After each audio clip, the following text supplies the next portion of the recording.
भाविकांनो, 10 जुलैला येणारी योगिनी एकादशी ही काही साधी एकादशी नाही. या दिवशी संपूर्ण ब्रह्मांडातून एक दिव्य आणि सकारात्मक ऊर्जा पृथ्वीवर अवतरते, जी अनेकांच्या सुप्त भाग्याला जागृत करण्याची ताकद ठेवते, असे धर्मग्रंथांमध्ये सांगितले आहे. मात्र याच पवित्र दिवशी विवाहित महिलांकडून नकळत झालेली एक छोटीशी चूक संपूर्ण कुटुंबाच्या आयुष्यावर विपरीत परिणाम करू शकते. घरात आर्थिक संकट ओढवू शकते, पतीच्या प्रगतीमध्ये अडथळे निर्माण होऊ शकतात आणि घरातील सुखशांतीही नष्ट होऊ शकते. विशेषतः अशा 3 गंभीर चुका आहेत ज्या अनेक महिला अनावधानाने करतात. यातील तिसरी चूक इतकी भयावह मानली जाते की ती घडताच माता लक्ष्मी त्या घरातून निघून जातात असे मानले जाते. त्या तिसऱ्या मोठ्या चुकीबद्दल आपण पुढे सविस्तर जाणून घेणार आहोत. ती ऐकल्यावर तुम्हालाही धक्का बसेल. पण त्याआधी योगिनी एकादशीचे महत्त्व इतके मोठे का आहे आणि या दिवशी विवाहित महिलांच्या आचरणाचा संपूर्ण कुटुंबाच्या भविष्याशी काय संबंध आहे हे समजून घेणे आवश्यक आहे. सनातन धर्मामध्ये एकादशी व्रताला सर्व व्रतांमध्ये सर्वोच्च स्थान देण्यात आले आहे. भगवान श्रीकृष्णांनी अर्जुनाला या व्रताची महिमा सांगताना स्पष्ट केले होते की जो भक्त पूर्ण श्रद्धा आणि नियमाने योगिनी एकादशीचे व्रत करतो त्याला 88,000 ब्राह्मणांना भोजन घातल्या इतके पुण्य प्राप्त होते. हे व्रत मनुष्याच्या सर्व पापांचे क्षालन करून त्याचे जीवन पवित्र आणि मंगलमय बनवते. याच संदर्भात पुराणांमध्ये अलकापुरीचे राजा कुबेर यांच्याशी संबंधित एक प्रेरणादायी कथा सांगितली जाते. राजा कुबेर हे भगवान शिवांचे परम भक्त होते. ते दररोज भगवान शिवांच्या पूजेसाठी मानस सरोवरातून सुंदर आणि सुगंधी फुले मागवत असत. ही फुले आणण्याची जबाबदारी हेममाली नावाच्या एका यक्षावर होती. हेममाली आपल्या विशालाक्षी नावाच्या पत्नीवर मनापासून प्रेम करत होता. एके दिवशी तो आपल्या पत्नीच्या सहवासात इतका रमला की भगवान शिवांच्या पूजेसाठी फुले आणण्याचे त्याला पूर्णपणे विस्मरण झाले.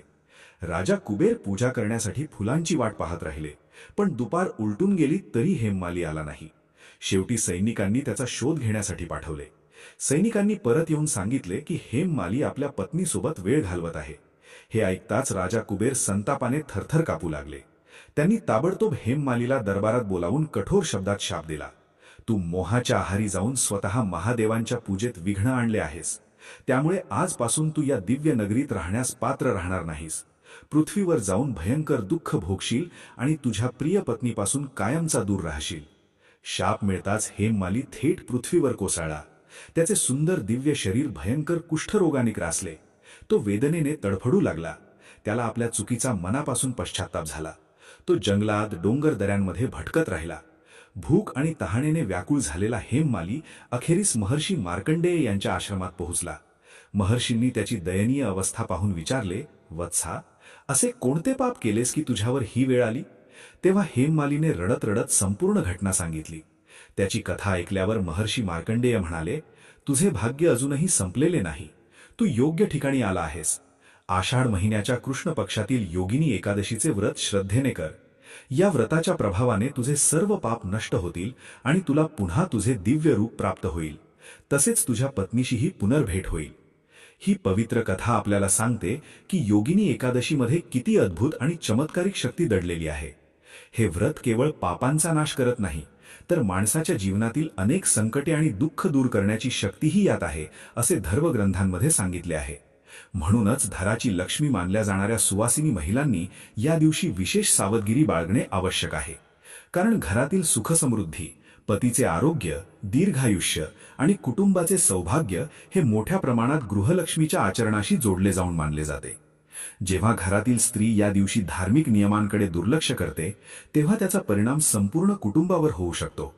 आता जाणून घेऊया पहिल्या अशा मोठ्या चुकीबद्दल जी 10 जुलैच्या योगिनी एकादशीला सुवासिनी महिलांनी अजिबात करू नये. धर्मशास्त्रांनुसार या दिवशी केस धुणे टाळावेत. तसेच केस विंचरताना गळालेले केस घराबाहेर किंवा कचऱ्यात निष्काळजीपणे फेकू नयेत.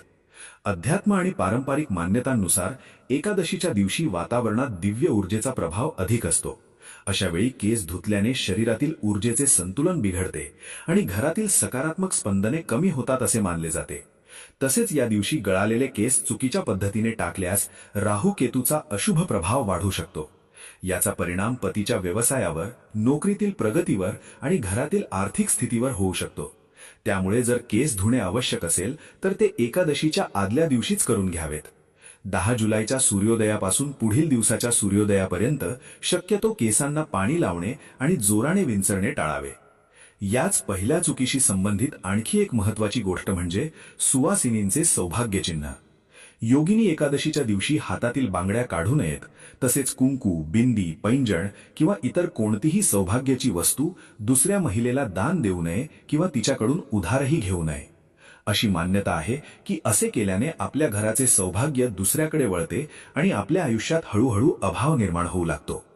स्त्रीचे सौभाग्य चिन्ह हे तिच्या पतीच्या दीर्घायुष्याचे आणि वैवाहिक सुखाचे प्रतीक मानले जाते. त्यामुळे या दिवशी त्यांचा उपमान करणे किंवा त्यांची देवाणघेवाण करणे वैवाहिक जीवनात अडचणी निर्माण करू शकते. आता वळूया दुसऱ्या मोठ्या चुकीकडे, जी अनेकदा नकळत स्वयंपाकघरात घडते. आपल्या परंपरेत स्वयंपाकघराला माता अन्नपूर्णेचे स्थान मानले जाते आणि एकादशीच्या दिवशी त्याचे पावित्र्य अधिक वाढते. या दिवशी सर्वात मोठी चूक म्हणजे तामसिक अन्न तयार करणे किंवा लसूण, आला आणि विशेषतः तांदळाचा वापर करणे. अनेक महिलांच्या मनात प्रश्न येतो की आपण व्रत असलो तरी घरातील इतर सदस्यांसाठी नेहमीचे जेवण बनवण्यात काय चुकीचे आहे. पण धर्मग्रंथांमध्ये याबाबत स्पष्ट मार्गदर्शन केले आहे. असे सांगितले जाते की ज्या घरात एकादशीच्या दिवशी तांदूळ शिजवले जातात त्या घरातील पितर दुःखी होतात. पारंपरिक मान्यतेनुसार या दिवशी तांदळाच्या प्रत्येक दाण्यात सूक्ष्म जीवांचा वास असतो. त्यामुळे या दिवशी तांदूळ शिजवणे किंवा खाणे टाळावे. सुवासिनी महिलांनी शक्यतो संपूर्ण कुटुंबासाठी सात्विक भोजन तयार करावे आणि घरातील कोणालाही तांदळाचे पदार्थ देऊ नयेत, मग त्यांनी व्रत ठेवले असो किंवा नसो. याच सोबतच स्वयंपाक करताना आपल्या बोलण्यावरही नियंत्रण ठेवणे अत्यंत आवश्यक आहे. रागाने, चिडचिड करून किंवा एखाद्याची निंदा करत बनवलेले अन्न घरात नकारात्मकता वाढवते असे मानले जाते. अशा वातावरणात तयार झालेले अन्न कुटुंबातील सदस्यांच्या मनावर परिणाम करू शकते. विशेषतः मुलांच्या विचारांवर याचा विपरीत प्रभाव पडू शकतो आणि ते चुकीच्या मार्गाकडे वळण्याची शक्यता वाढते. त्यामुळे या दिवशी भगवान विष्णूंचे नामस्मरण करीत शांत मनाने आणि प्रेमाने स्वयंपाक करणे अत्यंत शुभ मानले जाते. आता आपण तिसऱ्या आणि सर्वात गंभीर चुकीकडे जाणार आहोत, जिचा उल्लेख आपण सुरुवातीलाच केला होता. आजच्या काळात अनेक आधुनिक महिला ही गोष्ट अगदी सामान्य समजतात, पण ज्योतिषशास्त्र आणि धर्मग्रंथांमध्ये तिला अत्यंत अशुभ मानले गेले आहे. असे सांगितले जाते की ही एकच चूक माता लक्ष्मीला अप्रसन्न करते आणि घरात आर्थिक संकट आणि दारिद्र्याचे वातावरण निर्माण होण्यास कारणीभूत ठरू शकते. मात्र या तिसऱ्या आणि सर्वात गंभीर चुकीबद्दल जाणून घेण्याआधी योगिनी एकादशीच्या संध्याकाळी पाळला जाणारा एक अत्यंत महत्त्वाचा आणि गुप्त नियम समजून घेणे आवश्यक आहे. एकादशीच्या संध्याकाळी येणाऱ्या काळाला प्रदोष काळ असे म्हणतात. हा दिवस आणि रात्र यांच्या संगमाचा पवित्र क्षण मानला जातो. धार्मिक मान्यतेनुसार यावेळी संपूर्ण ब्रह्मांडातील दैवी शक्ती अधिक जागृत आणि संवेदनशील असतात. म्हणूनच यावेळी सुवासिनी महिलांनी आपल्या घराच्या मुख्य दरवाजाजवळ तसेच तुळशी वृंदावनासमोर तुपाचा किंवा तेलाचा दिवा लावणे अत्यंत शुभ मानले जाते. पण अनेकदा नकळत येथेच मोठी चूक घडते. तिसरी आणि सर्वात मोठी चूक म्हणजे योगिनी एकादशीच्या दिवशी दुपारच्या वेळी झोपणे, संध्याकाळी घरात अंधार ठेवणे किंवा तुळशीच्या रोपाला स्पर्श करणे. धर्मग्रंथांमध्ये सांगितले जाते की जी सुवासिनी स्त्री एकादशीच्या दिवशी सूर्योदयानंतर दुपारच्या वेळी झोपते तिच्या घरातील सुख, समृद्धी आणि वैभव हळूहळू कमी होऊ लागते. दिवसा झोपल्याने शरीरात तमोगुण वाढतो, ज्याचा परिणाम वैवाहिक जीवनावरही होतो. पती पत्नीमध्ये कारण नसताना मतभेद होऊ शकतात, वादविवाद होऊ शकतात आणि मानसिक दुरावा निर्माण होऊ शकतो. म्हणूनच एकादशीच्या दिवशी दिवसा झोपण्यास मनाई करण्यात आली आहे. हा दिवस ईश्वर भक्ती, जप, ध्यान आणि सत्कर्मासाठी राखून ठेवलेला मानला जातो. यावेळी झोपल्याने घरातील सकारात्मक ऊर्जा कमी होते आणि नकारात्मकतेला प्रवेश मिळतो अशी श्रद्धा आहे. याशिवाय संध्याकाळी तुळशी मातेपुढे दिवा लावताना आणखी एक गोष्ट लक्षात ठेवावी लागते. त्यावेळी तुळशीच्या रोपाला हात लावू नये आणि तिची पाने अजिबात तोडू नयेत.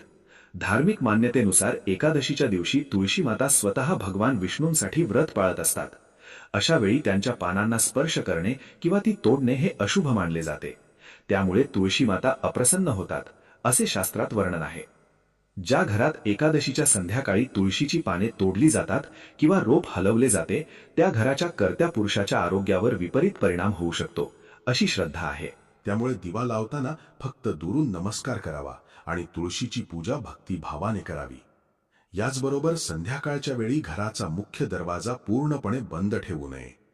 असे मानले जाते की या काळात माता लक्ष्मी पृथ्वीवर भ्रमण करतात.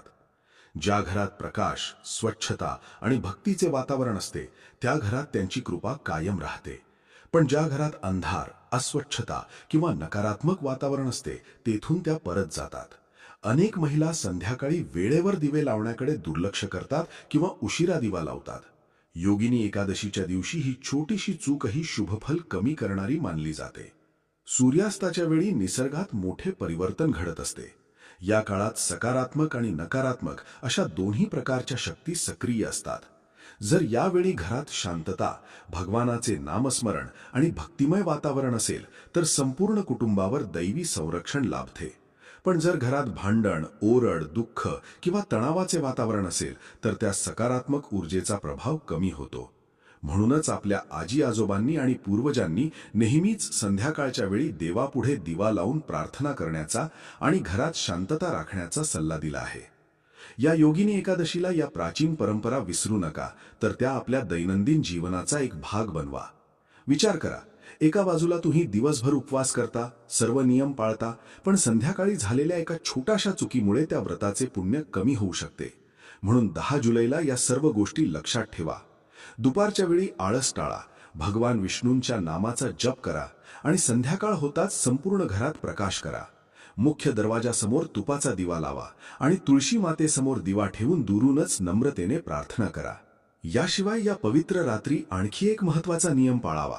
रात्री झोपण्यापूर्वी पलंगावर बसून पैशांचा हिशेब करू नका किंवा कोणत्याही नकारात्मक विषयावर चर्चा करू नका. एकादशीच्या रात्री जागरणाला विशेष महत्त्व दिले जाते. जर संपूर्ण रात्र जागरण शक्य नसेल तर किमान रात्री 11 वाजेपर्यंत भगवान विष्णूंच्या मंत्रांचे मनोमन स्मरण करा. लक्षात ठेवा, 10 जुलैची योगिनी एकादशी तुमच्या आयुष्यात सकारात्मक बदल घडवून आणण्याची एक अमूल्य संधी आहे. सुवासिनी महिलांनी हे सर्व नियम श्रद्धेने आणि शुद्ध मनाने पाळले तर त्यांच्या घरात धन, धान्य, सुख, समृद्धी आणि प्रेमाची कधीही कमतरता भासणार नाही. तुमच्या पतीच्या आयुष्यातील अनेक अडथळे दूर होऊ शकतात आणि संततीलाही उत्तम फळांची प्राप्ती होते, अशी श्रद्धा धर्मग्रंथांमध्ये व्यक्त करण्यात आली आहे. या संपूर्ण सृष्टीचा एक साधा नियम आहे. तुम्ही घरात जशी ऊर्जा निर्माण कराल तसेच परिणाम तुमच्या जीवनात दिसून येतील. म्हणून या पवित्र दिवशी घरातील आणि मनातील पावित्र्य जपा. आपल्या विचारांना निर्मळ ठेवा आणि प्रत्येक सजीवाबद्दल करुणा आणि प्रेमाची भावना बाळगा. परमेश्वराची कृपा तुमच्यावर आणि तुमच्या संपूर्ण कुटुंबावर सदैव राहो, हीच प्रार्थना. यासोबतच आणखी एक महत्त्वाची गोष्ट अनेकदा दुर्लक्षित होते आणि ती म्हणजे एकादशीच्या दिवशी घराची साफसफाई करताना होणाऱ्या चुका. अनेक महिला या दिवशी जाळी काढणे, घराची मोठी स्वच्छता करणे किंवा जड पुसणी करण्यास सुरुवात करतात. परंतु शास्त्रांमध्ये सांगितले आहे की एकादशीच्या दिवशी झाडू मारताना विशेष काळजी घ्यावी, जेणेकरून एखादी मुंगी किंवा इतर लहान जीव अनवधानानेही मृत्युमुखी पडू नये. कारण या दिवशी नकळत झालेली जीवहिंसाही व्रताच्या पुण्यावर परिणाम करते असे मानले जाते. त्यामुळे जर घराची मोठी साफसफाई करायची असेल तर ती एकादशीच्या आदल्या दिवशी म्हणजे दशमी तिथीलाच पूर्ण करून ठेवावी. त्यामुळे एकादशीच्या दिवशी संपूर्ण वेळ भगवानाच्या भक्तीत, जपात आणि सेवेत घालवता येईल. व्रताचे पालन करतानाही काही महत्त्वाचे नियम आहेत ज्यांचे सुवासिनी महिलांनी मनापासून पालन करावे. 11 जुलै रोजी व्रत सोडताना पारणाची योग्य वेळ पाळणे अत्यंत आवश्यक आहे. हरिवासर संपण्यापूर्वी व्रत सोडू नये. पारण केल्यानंतर शक्य असल्यास एखादे पात्र ब्राह्मणाला किंवा गरजू व्यक्तीला अन्नदान अवश्य करावे. सुवासिनी महिलांनी आपल्या सामर्थ्यानुसार धान्य, वस्त्र आणि दक्षिणाचे दान करावे. अशी श्रद्धा आहे की यामुळे व्रताची पूर्णता होते आणि भगवान श्री नारायण प्रसन्न होऊन अखंड सौभाग्य, सुख आणि समृद्धीचा आशीर्वाद देतात. भगवान विष्णू आणि माता लक्ष्मींची कृपा प्राप्त करण्यासाठी सर्वात महत्त्वाची गोष्ट म्हणजे मनाची शुद्धता. या दिवशी अहंकार, मत्सर, द्वेष आणि रागाचा पूर्णपणे त्याग करा. घरातील ज्येष्ठ व्यक्तींचा आदर करा आणि त्यांचे आशीर्वाद अवश्य घ्या, कारण मोठ्यांच्या आशीर्वादातच देवाचे वास्तव्य असल्याचे आपल्या संस्कृतीत मानले जाते. जेव्हा एखादी सुवासिनी या सर्व पवित्र नियमांचे श्रद्धेने पालन करून आपल्या घराची जबाबदारी सांभाळते तेव्हा ते घर केवळ राहण्याची जागा राहत नाही, तर ते एक पवित्र मंदिर बनते जिथे भगवान श्री नारायण आणि माता लक्ष्मीचा सदैव वास असतो. 10 जुलैला येणारी ही योगिनी एकादशी तुमच्या जीवनात सुख, शांती, समृद्धी आणि मंगलमय बदल घेऊन येऊ हीच ईश्वरचरणी प्रार्थना. या पवित्र संदेशातील प्रत्येक गोष्ट आपल्या आचरणात आणा आणि प्रत्येक पाऊल विचारपूर्वक उचला, जेणेकरून नकळत झालेली कोणतीही चूक तुमच्या सौभाग्यावर किंवा कुटुंबाच्या आनंदावर परिणाम करू शकणार नाही.